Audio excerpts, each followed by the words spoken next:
Hello students, आज हम psychology के दोनों पेपर्स को सिलेबस को डिस्कस करेंगे। दो पेपर्स हमारे पास। पहला पेपर है एबनॉर्मल साइकोलॉजी यानी असामान्य मनोविज्ञान, जिसके अंतर्गत हमारे 3 सेक्शन हैं। इन 3 सेक्शंस में हमारे 3 चैप्टर्स हैं।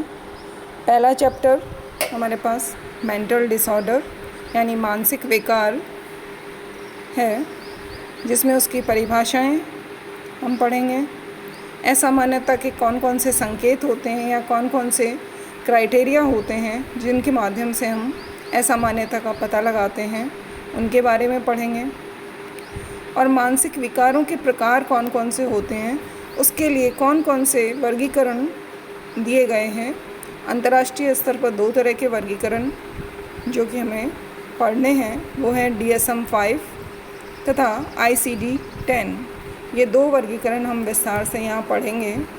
और उसी के साथ हम इस चैप्टर में पढ़ेंगे मेंटल हेल्थ प्रोफेशनल्स यानी कि मानसिक स्वास्थ्य पेशेवर, अर्थात इन मानसिक विकारों से लड़ने के लिए किन लोगों की हम सहायता ले सकते हैं, जो कि हमारे मानसिक स्वास्थ्य को बनाए रखने में हमें सहायता करते हैं। दूसरा चैप्टर है causal factors and view points.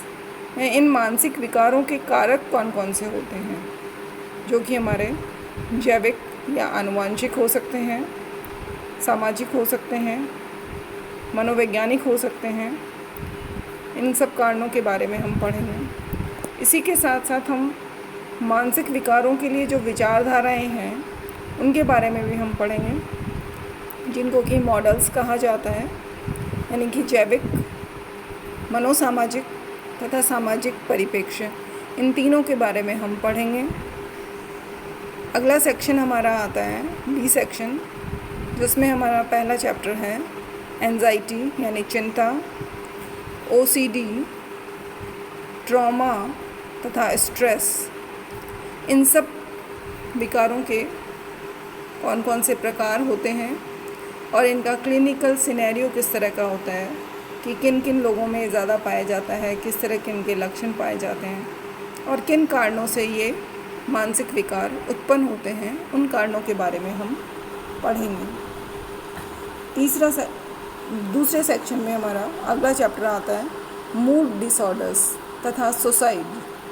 Mood disorders यानी कि हमारे मन के जो विकार हैं, हमारा मूड किस तरह का है, उसके कौन कौन से विकार होते हैं तथा उनके लिए क्लिनिकल पिक्चर क्या होती है और कारक कौन कौन से उनको जिनके कारण मूड विकार होते हैं, तथा सुसाइड यानी आत्महत्या के कारणों पर, उसके रोकथाम के उपायों पर हम विचार करेंगे। अगला चैप्टर आता है कि कुछ दैहिक लक्षण होते हैं या कुछ विच्छेदी विकार होते हैं, उनके प्रकार, उनके नैदानिक चित्रण और उनके कारणों पर हम विस्तार से अध्ययन करेंगे। अगला सेक्शन हमारा आता है सी सेक्शन, जिसमें हमारे पास है फीडिंग एंड ईटिंग डिसऑर्डर यानी खाने और पीने से संबंधित जो विकार होते हैं, उनके बारे में हम पढ़ेंगे। खाने के विकार कौन कौन से हैं, उनके प्रकार कौन कौन से हैं, उनका नैदानिक चित्रण किस तरह का है और कौन कौन से कारक इनके लिए उत्तरदायी होते हैं। अगला चैप्टर है सिजोफ्रेनिया यानी मनोविदलता तथा अदर साइकोटिक डिसऑर्डर तथा अन्य साइकोटिक विकार जो हैं, कौन कौन से होते हैं, उनके कारण क्या हैं और उनके नैदानिक लक्षण कौन कौन से होते हैं। और अंतिम चैप्टर है कि किस तरह से इन सब विकारों के लिए ट्रीटमेंट क्या किया जाता है, थेरेपीज़ कौन कौन सी यूज़ की जाती हैं, उनका हम विस्तार से वर्णन करेंगे। ये थेरेपीज़ हैं बिहेवियरल थेरेपी यानी व्यवहारात्मक थेरेपी, कॉग्निटिव थेरेपी यानी संज्ञानात्मक थेरेपी, कॉग्निटिव बिहेवियरल थेरेपी, संज्ञानात्मक व्यवहारात्मक थेरेपी, मानववादी थेरेपी, अस्तित्ववादी थेरेपी और मनोगत्यात्मक थेरेपी। इन सब के बारे में हम विस्तार से अध्ययन करेंगे। ये हमारा फर्स्ट पेपर था। सेकंड पेपर हमारा है सांख्यिकी। मनोविज्ञान में सांख्यिकी। मनोविज्ञान में सांख्यिकी का अध्ययन हम करेंगे। पेपर का नाम है साइकोलॉजिकल स्टैटिस्टिक्स। इसमें भी हमारे पास 3 सेक्शन हैं। इन 3 सेक्शंस में हम 3 चैप्टर पढ़ेंगे। तीनों चैप्टर्स हमारे को मदद करेंगे कि हम जो अध्ययन करते हैं मनोविज्ञान के अंतर्गत, उनका हम साइकोलॉजिकल रूप से डाटा कलेक्शन हम करते हैं। तो वो डाटा कलेक्शन करने में कोई भी हम शोध करते हैं तो डाटा कलेक्शन किस तरह से होगा, हम किस तरह से करेंगे, ये सारी चीज़ें हम इस पेपर के अंतर्गत पढ़ते हैं। फर्स्ट पेपर के अंतर्गत है सांख्यिकी का परिचय, कि सांख्यिकी क्या है, क्या उसकी प्रकृति है, उसका क्षेत्र क्या है और किस तरह हम साइकोलॉजिकल डाटा को काम में लेते हैं, सांख्यिकी का मनोविज्ञान में क्या उपयोग है, इन सब के बारे में पढ़ेंगे। तथा मापन के स्तर कौन कौन से होते हैं उनके बारे में हम पढ़ेंगे। चर कितने प्रकार के होते हैं, श्रेणीगत चर तथा सतत चर जो है उनके बारे में हम पढ़ेंगे।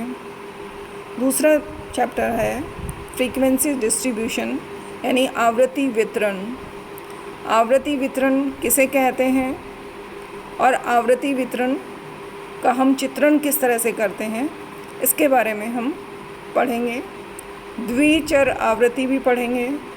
इसी के साथ साथ जो आवृत्ति वितरण है उसको हम ग्राफिकल रिप्रेजेंटेशन किस तरह से करेंगे, ग्राफिक निरूपण किस तरह से करेंगे, उसमें हमारे पास 2 प्रकार हैं, हिस्टोग्राम तथा पॉलीगॉन।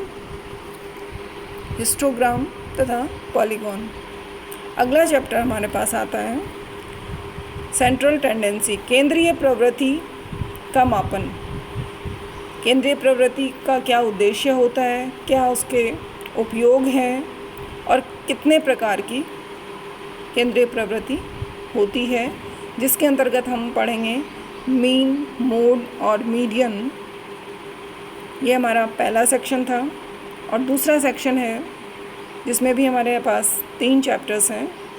पहला चैप्टर है विचलनता का मापन, कि विचलनता किसे कहते हैं, हम उसको किस तरह से उपयोग में लाते हैं, उसकी विशेषताएं क्या हैं और विचलनता के प्रकार जो हैं उनके बारे में हम पढ़ेंगे, जो कि हैं रेंज, QD, AD और SD। अगला चैप्टर है कोरिलेशन, यानी सहसंबंध। सहसंबंध क्या होता है, उसके कॉन्सेप्ट के बारे में पढ़ेंगे और उसके कौन कौन से प्रकार होते हैं। हमारे कोर्स में सिर्फ 2 प्रकार हैं। एक है पियर्सन का प्रोडक्ट मोमेंट कोरिलेशन और दूसरा है स्पीयरमैन का रैंक ऑर्डर कोरिलेशन। इन्हें भी हम सिर्फ अनग्रुप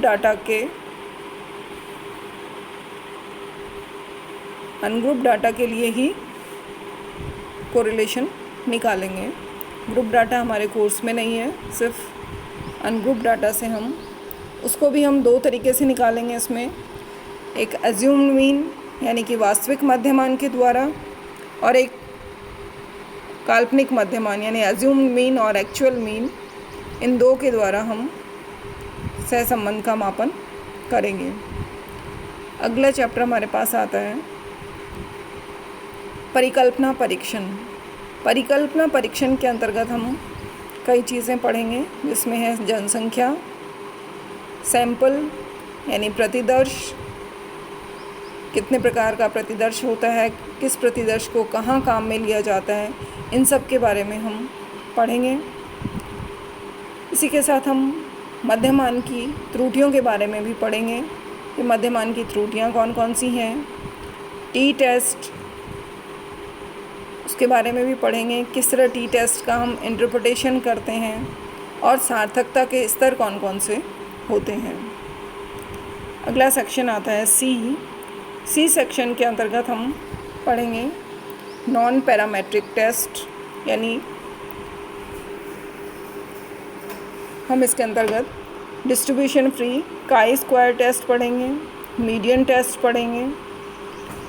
ये 2 टेस्ट हम इसके अंतर्गत पढ़ेंगे कि काई स्क्वायर हम कहाँ यूज़ कर सकते हैं, किस तरह से यूज़ करते हैं, और मीडियन टेस्ट को कहाँ यूज़ किया जाता है। अगला चैप्टर हमारे पास आता है एनोवा। एनोवा यानी एनालिसिस ऑफ वेरिएंस।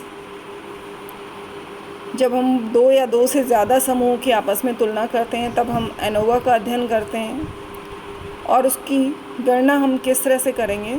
एनोवा भी हमारे 2 तरह का होता है, 1 वे 2 वे, लेकिन हमारे कोर्स में 1 वे एनोवा है, तो हम 1 वे एनोवा का इंटरप्रिटेशन किस तरह से करें, पहले कंप्यूटेशन किस तरह से करेंगे और उसका फिर इंटरप्रिटेशन किस तरह से करेंगे, ये सब हम पढ़ेंगे।